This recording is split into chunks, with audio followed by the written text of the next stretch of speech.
Vamos a conocer otras noticias en esta región del mundo y hablamos de diputados israelíes, Sonia, porque están pidiendo ocupar parte del sur del Líbano. Pues como lo hemos venido revisando hace semanas, Liliana, pues el conflicto en la región sigue bastante álgido y si bien Irán e Israel ocupan las principales noticias, pues también hay que hablar acerca del Líbano y como usted menciona, un grupo de 18 diputados de extrema derecha en Israel publicó una carta en la que le piden al gobierno no solo expulsar a la milicia de Hezbollah del sur del Líbano, sino también avanzar hacia una ocupación militar más amplia en esa zona. Los parlamentarios proponen que el ejército israelí controle todo el territorio en el río Litani y en la frontera con Israel. Además, plantean la evacuación de la población que vive en esa franja con el argumento de garantizar mayor seguridad para las comunidades del norte israelí. Entre los firmantes hay distintos miembros del partido Likud, liderado por el primer ministro Benjamin Netanyahu, así como representantes de sectores ultraderechistas. Todos coinciden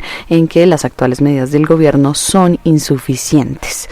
Según los diputados, pues una ocupación total permitiría presionar al gobierno libanés y reducir la influencia de Irán en la región, al que señalan como aliado de Hezbollah. Vamos a discutir acerca de este hecho y de las últimas actualizaciones en la región con el profesor Jorge Araneda. Él es doctor en Relaciones Internacionales, además director ejecutivo de El Intérprete Digital. Profesor, feliz mañana y gracias por estar aquí con nosotros. Un placer estar nuevamente con ustedes. Bien, profesor, cuando hablamos de una ocupación militar más amplia en esta zona, quisiera que en primer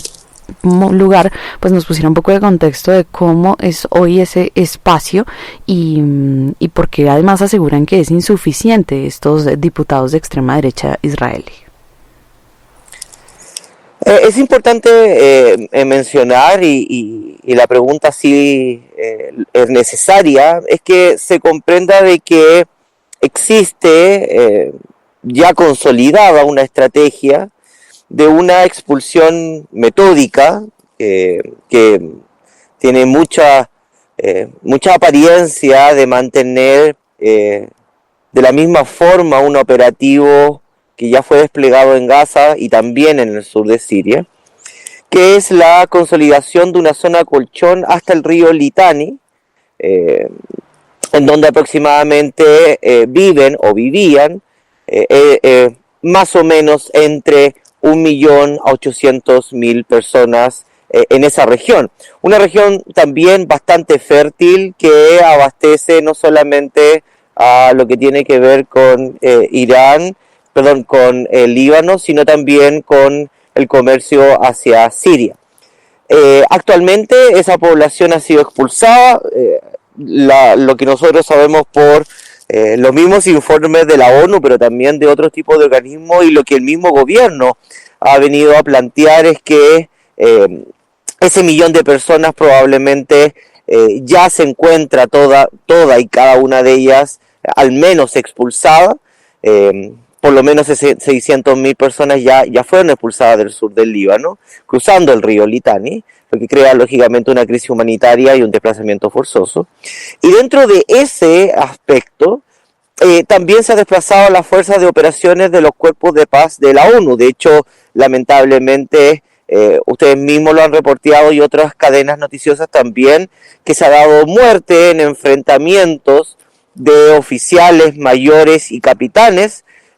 lógicamente también lamentablemente con soldados que defendían o mantenían puestos de control al sur del río Litani y en el río Litani propiamente tal, que también han sido desplazados. De ahí que se tiende a caer en una discusión sobre si esta y otras leyes serán o no contestadas por la Corte Suprema. Si esto es solamente una retórica, dadas las próximas elecciones, y si en parte los candidatos lo que buscan es extremar posiciones para ganar votos. Pero lo preocupante aquí, y lo que más llama la atención, es este punto.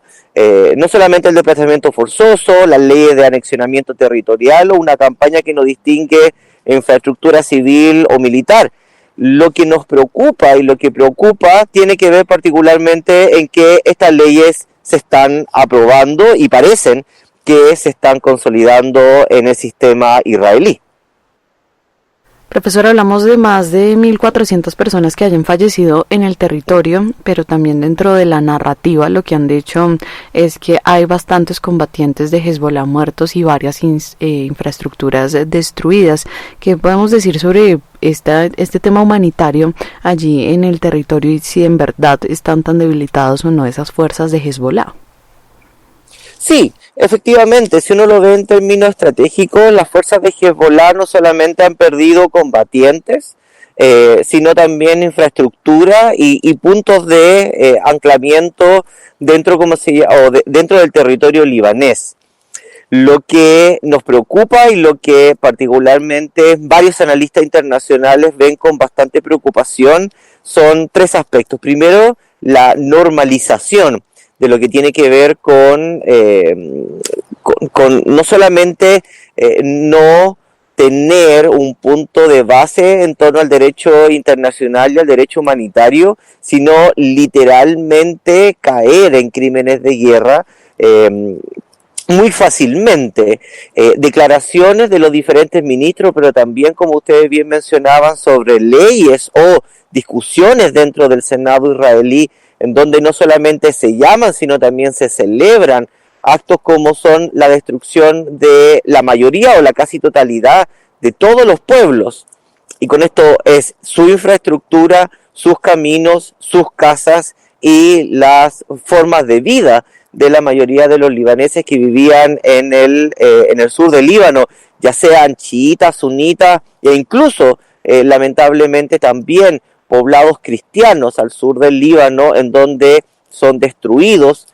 para que esta población no pueda volver. No solamente constituye una disolución de la barrera entre objetivos militares con infraestructura civil, sino también lo que nos preocupa es que esto se extienda a un territorio que casi comporta un tercio del país del Líbano, en donde literalmente lo que se está produciendo es un vaciamiento de un territorio controlado, lógicamente, o escasamente controlado por el ejército libanés, pero que pertenece a una nación soberana y extranjera. Que esto se normalice y que tanto la comunidad internacional, Europa y particularmente Estados Unidos haga la vista gorda, como se puede decir de forma coloquial, que mira hacia el lado, preocupa, dado de que hay muchos actores, entre ellos Rusia y su conflicto en Ucrania, que pueden verlo como una carta blanca, para otros accionares en esta y en otras zonas del mundo. Profesor, precisamente llevamos años analizando también lo que pasa en el Líbano. Desde la explosión en el puerto de Beirut, pues la cosa empezó a complicarse. Es un país acéfalo, no tiene presidencia. Sin embargo, pues sí, lo que dicen es que van a presionar, o con este tipo de medidas estarían presionando al gobierno. ¿Quiénes son los que están hoy liderando o liderarían este tipo de conversaciones con Israel? Y también pensar un poco cuál es el propósito de continuar o de avanzar con este territorio. ¿Cuál sería, además de esta narrativa de destruir a Hezbollah, como las ganancias que tendría Israel sobre el territorio libanés? Bueno, en particularmente, y esto lo conversábamos en otra discusión, lo que tiene que ver con las peticiones o con las exigencias que el Estado de Israel le da al gobierno libanés sobre el control territorial al sur del río Litani, lo que tiene que ver con la entrega de armas, posiciones efectivas, pero también generar una disolución del Hezbollah dentro del Líbano, son condiciones y son peticiones que Israel sabe que el Líbano no las puede cumplir porque no tiene la capacidad ni militar, ni económica, ni efectiva, sobre todo porque el Hezbollah nace después de la guerra civil para expulsar a la invasión que lógicamente que Israel hace y toma control hasta el sur de Beirut. Por lo tanto, parece un contrasentido histórico que generando una nueva invasión a pie, con soldados a pie, lógicamente con todo un desplazamiento, pero también con toda una destrucción de infraestructura, como lo hemos visto en términos de la casi mayoría de los puentes que conectaban Beirut con el sur del Líbano, se llame a la disolución de las mismas fuerzas que terminaron siendo creadas para ese propósito. Eso por un lado. Por otro lado, y esto lo hemos conversado también en otro aspecto, el Hezbollah no solamente es un grupo paramilitar, sino es una fuerza social, política y económica dentro del país. No solamente ofrece servicios básicos a su población, sino también genera infraestructura, hospitales, supermercados, lo que tiene que ver con colegios, etcétera, etcétera, etcétera. De ahí que generar un desmembramiento, una disolución del Hezbollah para el Estado libanés es algo extremadamente difícil, pero por otro lado casi imposible, dado que el conjunto de esas actividades mantiene una política interna y son incluso parte del gobierno propiamente tal. Tienen senadores, tienen diputados, tienen alcaldes, están dentro de la infraestructura propiamente democrática del Líbano. Por otro lado, como bien se mencionaba, hay una narrativa que nos preocupa en términos de lo que tiene que ver con el accionar por fuera del derecho internacional humanitario, que tiene que ver con la anexión de territorio más allá de las fronteras que cada uno de los países declara. La idea de controlar o diluir grupos terroristas deberían ser producto de conversaciones bilaterales y no de violaciones del derecho internacional y sobre todo de derecho de frontera, dado que abre un camino a excusas que lógicamente pueden llevar a crímenes de guerra o incluso peor, a actos de genocidio fragante que lamentablemente al parecer en este siglo parecen que van a ser más comunes de lo que uno quisiera. Israel está en un proceso de elecciones y muy probablemente en esta tratar de extremizar posición y ganar voto no solamente van a producir lógicamente una campaña mucho más metodológica, pero también lógicamente van a crear leyes que extremizan también a la misma población. Justamente iba para allá, profesor, y finalmente también un poco entender la posición de Benjamin Netanyahu ante estas solicitudes de la ultraderecha en el país y también pensando un poco desde las relaciones con Estados Unidos, cómo continúa ese escenario político. No, particularmente la coalición de gobierno de Netanyahu cada vez se gira o se extremiza mucho más. La posición de colonos y de figuras claves dentro de la política que tienen votos y tienen presencia electoral bastante importante, genera una sociedad que más allá de las protestas y más allá de las discusiones o de las figuras críticas sobre esta ley o la ley, por ejemplo, de pena de muerte de los palestinos, lo que tiene que ver con Cisjordania y la anexión de Cisjordania o la ampliación de lo que tiene que ver con el radio municipal de Jerusalén, cada vez terminan siendo más minoritarias y cada vez menos escuchadas. Sobre todo porque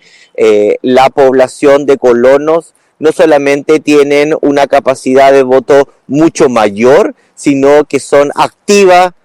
y constantemente participantes de la política nacional. De ahí que Netanyahu ve con buenos ojos que podría gobernar en un próximo término él o otro de su coalición sin tener que depender de un grupo de partidos que lo acerque más a la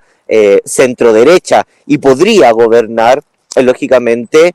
si es que el electorado lo ve como victorioso no solamente en Siria, en el Líbano, sino también en Irán, podría generar una sociedad en donde podría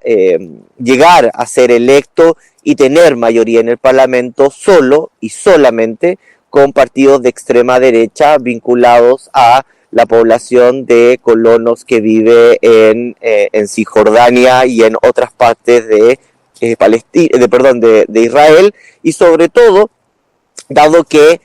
aparece como el gran victorioso de haber acabado con Hamás y haber diluido, lógicamente, la esperanza de un Estado nacional palestino. Escuchaban ustedes al profesor Jorge Araneda, doctor en Relaciones Internacionales de Medio Oriente de la Universidad de Ankara y director ejecutivo de El Intérprete Digital. Hoy le dábamos una mirada a este territorio, a Oriente Medio, desde la perspectiva de la ocupación militar que tiene Israel en el sur del Líbano. Profesor, muchas gracias por haber estado con nosotros. Un placer, como siempre, estar con ustedes.